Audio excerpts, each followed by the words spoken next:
Cette semaine, à notre confrontation, la Honda Accord, une voiture qui est très bien établie sur notre marché. Elle est toujours disponible en version DX, LXG, EXL et LX V6, y compris même une EX V6. Et la gamme de prix, elle est entre 24 et 43 000 $.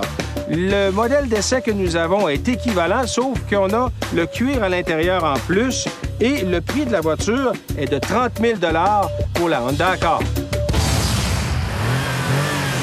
Toujours muni d'un 4 cylindres, même chose que la Sonata, sauf 2 chevaux de moins. Alors, c'est pas très spectaculaire comme changement. Par contre, on a un motoriste qui a beaucoup d'expérience, qui sait utiliser la puissance maximum de ses moteurs à bas régime. Et aussi, on utilise une transmission automatique à 5 rapports. Alors, est-ce que ça va faire la différence? Déjà en partant pour le 0-100 km/h, les roues patinent, donc plus de puissance à bas régime. La transmission, 5 rapports très douce, exploite bien la puissance disponible. Le 0-100 km/h, c'est fait en 10,5 secondes.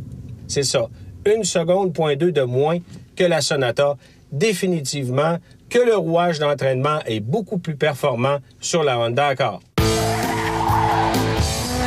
Bon, maintenant, on va faire le test de freinage. On est en droit de s'attendre à des performances à peu près équivalentes. On est chaussé sur le même type de pneus. C'est la même technologie au niveau des disques de frein et du ABS. Alors, allons-y. Effectivement, on a la même sensation. La pédale de frein est bien calibrée. Le devant, cependant, plonge moins un peu que sur la Sonata. Mais la distance de freinage qu'on a obtenue, la meilleure, 43,8 mètres, donc c'est beaucoup trop long.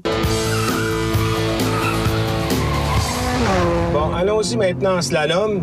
Honda, qui est quand même expérimenté en matière de conduite sportive, de développement de suspension.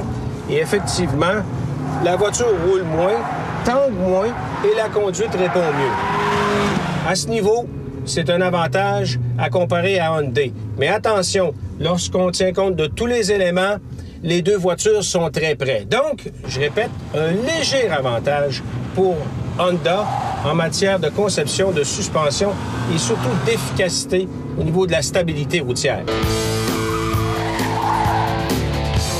On devrait aussi obtenir un bon résultat dans la boîte d'évitement.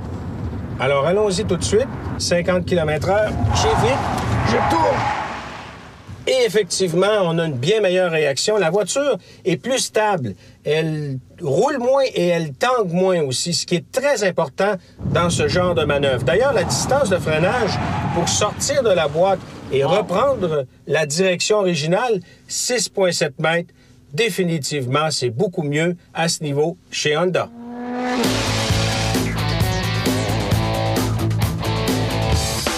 Honda propose une berline plus équilibrée, qui offre une performance routière plus agréable et une technologie plus avancée.